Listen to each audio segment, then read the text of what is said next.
Hey, Birkin. Hi, my name's Sam. I'm with Michigan Challenge Traditional Sail Training, and this is one of our interns this year. Well, one of them. I make it sound like we have a lot, right? We have one intern. The reason that we wanted to do this video for some social media content and to post it is because a lot of people ask us what Michigan Challenge Traditional Sail Training is about. And of course, Michigan Challenge is related with schooner perception, as you see here. The program that youth participate in through Michigan Challenge Traditional Sail Training are programs that happen on the schooner perception. However, schooner perception does a lot more. There's a lot more programs and adventures and things that are involved that don't have to do with youth programs. So we wanted to talk a little bit about what the youth program entails, and then we'll elaborate a little bit more at the end on some of the other adventures that are offered. Also, we're going to ask your opinion about future content at the end of this video. So this is our first video. We're both kind of nervous. Here we go. Are you ready, Birkin? Yeah. Okay, here we go. So I asked Birkin to briefly, talk about, can you just tell us how old you are, kind of give us a little idea about yourself? Yeah, so I'm 20 years old. My name is Birkin Talty. I'm originally from Battle Creek, Kalamazoo area downstate. It's about 4.5 hours from here. I found out about the Michigan Challenge sail training last summer, and I participated in one of the programs last year that they offered, and now I'm back this year to intern and learn a little bit more. Thanks. So one of the things I wanted to ask you about, could you talk a little bit about, I said Yeah, I know. We practiced not saying I wanted to talk a little bit about your family's history. So some of the programs that are offered through Michigan Challenge are targeted towards teenagers and youth, young adults, that are from military families, because there are certain quirky or different things that are associated with being in a military family, different challenges, and also some very positive things. So can you talk a little bit about your family's background? Yeah, for sure. So my dad was a Marine for 4 years, and my mom was in the Air Force for 29 years, and they met through the military in a island called Crete in Greece.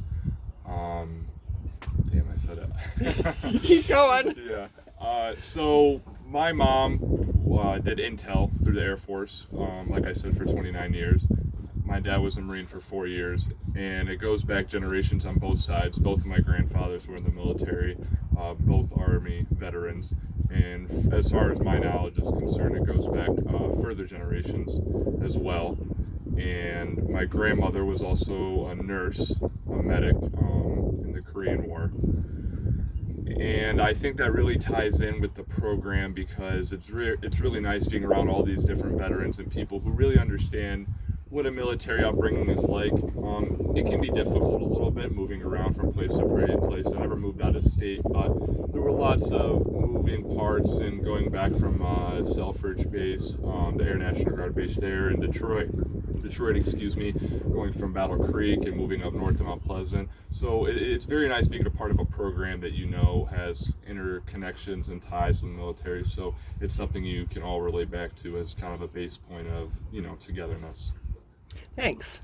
And the second question I have for you, let's see, we both have our notes here.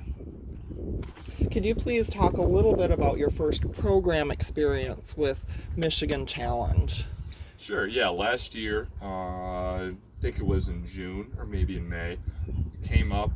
We were in Charlevoix, in that area at Somerset Yacht Club. And I really had a great experience. I was very new to sailing, very nervous. Fun fact, I really didn't want to participate in the program.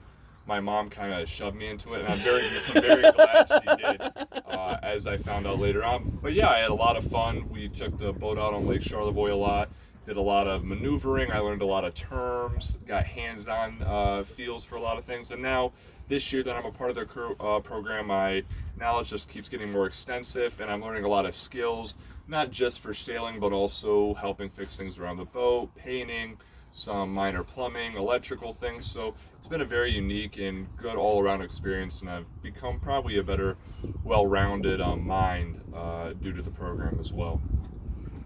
Okay, I'm going to throw something new at you. Okay. What does Captain Brian say when he says, tie a knot? And you go, I don't know how to tie that knot. He says, if you can't tie a knot, tie a lot. So I learned a lot as well. We're going to try and work in Brianisms here too, if you will, as we can. So the last question I have for Birkin, and I told him this was a surprise question. I just would like you to talk about, which you already sort of did, what are you doing this summer as an intern? Yeah, so this summer I'll go on a little bit more extensively, but my really purpose here is obviously to help around the boat when I can, and where I can. But I'm a youthful body, so I'm used for a lot of climbing things, up the mast and getting up there and making sure things are fixed. But I also specialize in safety at sea programs, which is directed towards not really just our youth, but towards everyone. Most adults have a better understanding of it, but for our youth, we really want to make sure the first thing that they really understand when they step on the boat is this is a very dangerous activity and hobby, and although it's very fun and rewarding, we want to make sure everybody's safe. So my job on here is to make sure specifically all the youth are safe, but really everyone's safe on board through different programs and different rules that they can go by that I explain to them. On the safety note, boy, this video is going a little longer than I thought. On the safety note, one of the things that we teach, or anybody who's a Navy veteran understands, if there's a fire on a ship, you're it. Everybody knows safety when you're on a military vessel, because you can't call the fire department. If you need to put out a fire on a ship, guess who puts out the fire? You do. Nobody else is coming. So Birkin participated in the safety at sea last month, was it? Yeah, it was in the month of May. It was held at Muskegon Yacht Club. Okay. Yeah, I remember when you guys went and did that. So last little piece of the video here. I'm gonna turn it. Let's see if we can do this without messing things up too bad. We want to ask folks about future content. So here we go. Yeah, there we are.